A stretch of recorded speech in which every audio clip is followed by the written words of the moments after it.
Our story starts off with a bang, or at least a crash, as our web-swinging hero's spider sense begins tingling like a cheap electric blanket. Dropping through a convenient skylight, Spider-Man discovers the ruins of a fully equipped laboratory, complete with a cadre of dazed and confused be-jumpsuited scientists. A swinging door indicates the scientist's attacker exiting the scene, and Spidey pursues him into the darkness. Before our hero can react, a kick to the solar plexus lays him low. An interesting move considering his attacker, but more on him later. A stunned Spidey gets to his feet just in time to be chased off. It turns out the lab is a secret shield installation, and Spidey is taken for one of its invaders. Our hero escapes, busting through more glass in the process. This guy must go through a lot of little band-aids. Smash cut to mid-Manhattan, where scientist and sometimes human lizard Dr. Kurt Connors spends some quality holiday time with his family. However, their peace is short-lived, an impatient knock at the door leading to a home invasion courtesy of Stegron, the dinosaur man. That's right, half Stegosaurus, half Ron, and all bad news. After some hilarious dialogue, our orange-plated invader takes the Connors' son Billy as hostage, blackmailing the scientist into assembling a mysterious device. Lest we forget who this book is about, we catch up with Peter Parker as he encounters high school foil Flash Thompson on the street. Parker lays into the former jock. It seems Flash has been spending a little too much time with a certain redhead, and Peter doesn't like this one bit. To his surprise, Flash apologizes. He tells Peter that Mary Jane has been seeking him out, but if the two of them are an item, Flash will lay off. What a mensch, huh? Later on a date, Peter confronts Mary Jane, and she admits that she's been playing he and Flash against each other. Remarkably, they agree to stop seeing each other, and, in typical 1970s fashion, take in a laser show at New York's Museum of Natural History. Before the acid can kick in, the power goes out. Peter skips out on Mary Jane to take pictures, which is quite a trick in a blackout, but hey, I get it. The readers want action, and they're gonna get it. It turns out the rest of the cast hasn't been idle in the last 3 pages. Off-panel, Dr. Connors has assembled Stegron's device, but the stress has triggered the latent science junk in his bloodstream, and he begins to lizard out. Before the reveal, we zip back to the Museum of Natural History, where Stegron is using said device to reanimate the fossilized remains of several dinosaurs. Something about electromagnetic fields? The science is a bit spotty on this one. It's best not to dig too deep. Meanwhile, on a nearby stairwell, our hero doffs his civilian duds to transform into Spider-Man. This raises a question I'm amazed I've never considered before. If Peter's always wearing the spider suit under his clothes, what happens when he gets,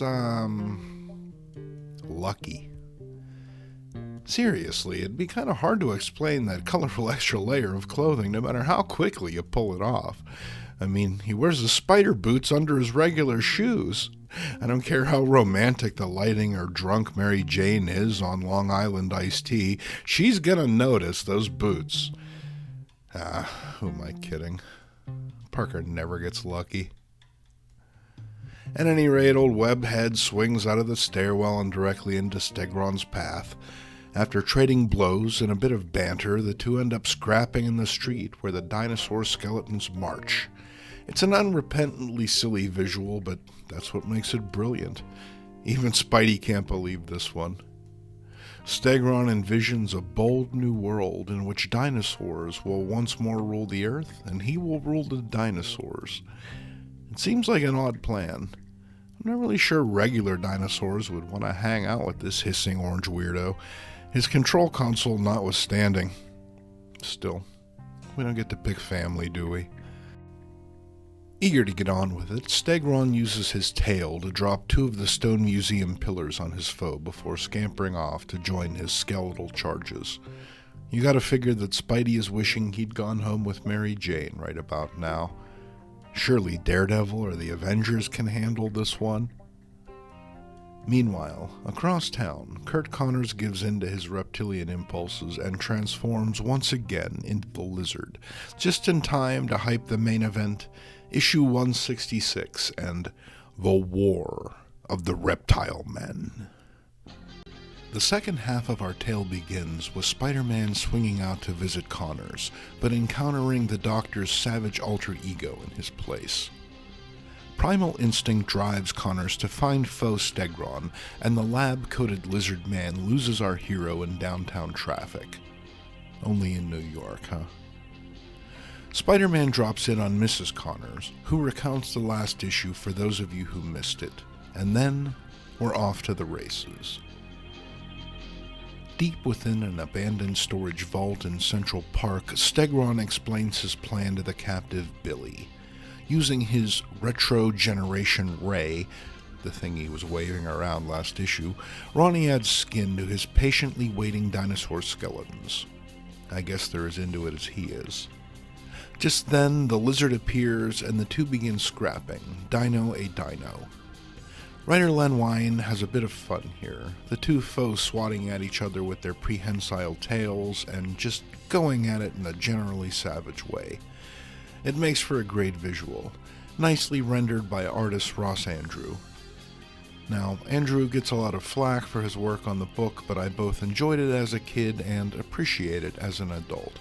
Most notably, the artist does a great job of bringing mid-1970s New York to life. It's his gritty, yet well-considered style my mind always goes to when I think of a disco-era Big Apple. The now revitalized dinosaurs make their way through Central Park, with the wall crawler caught smack in the middle of the stampede. A judicious use of webbing blinds the dinos, and Spidey leaves them for the cops to deal with, which is kind of hilarious. Four sightless dinosaurs against two cops with handguns seems a little lopsided, but hey, I guess after they shoot at you enough, you don't really care what happens to New York's finest, huh? Joining our War of the Reptile Men, already in progress, Spider-Man drops in and gives Lizzie his medicine, a special formula designed to return him to human form. Distracted, Stegron gets the drop on Spidey and hurls him into a wall before making off with poor Billy again. It's in turns comical and horrifying. You can only imagine the PTSD this kid is going to suffer through every year when the holidays roll around. "What's the matter, Billy? Don't you like the tie the kids got you?" "Yeah, it's great, Susan. I'm just remembering the Christmas that I was abducted and traumatized by a dinosaur, man!"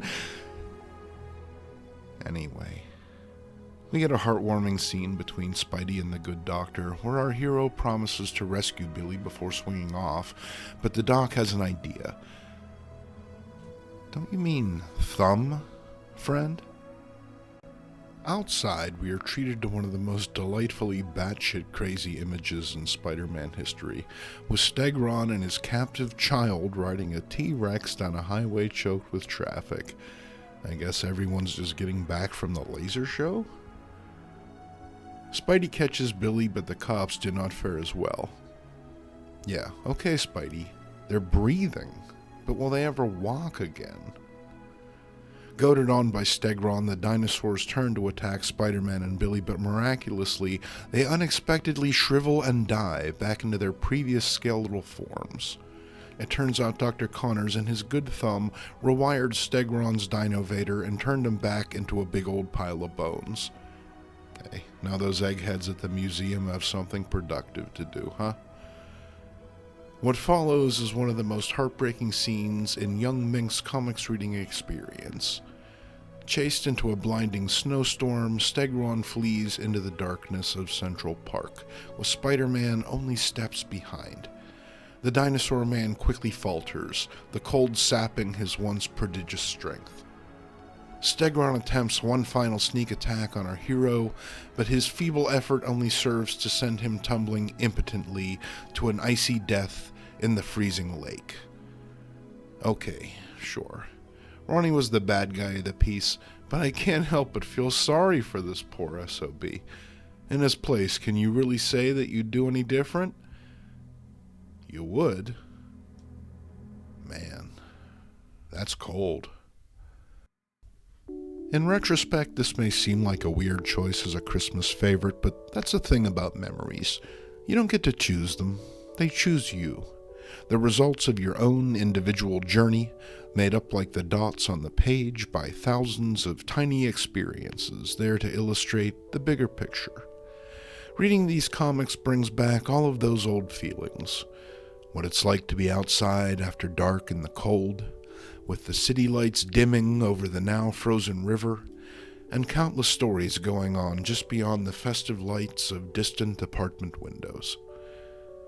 Spidey would go on to appear in stories of a far more holiday-oriented nature over the years, but this one remains my personal favorite. I mean, what self-respecting kid wouldn't want a dinosaur for Christmas? For the Old Guys Who Like Old Comics Network, I'm Jason Mink. Thanks for watching, and happy holidays. If you enjoyed this video, please consider supporting the network at the link below. Thank you.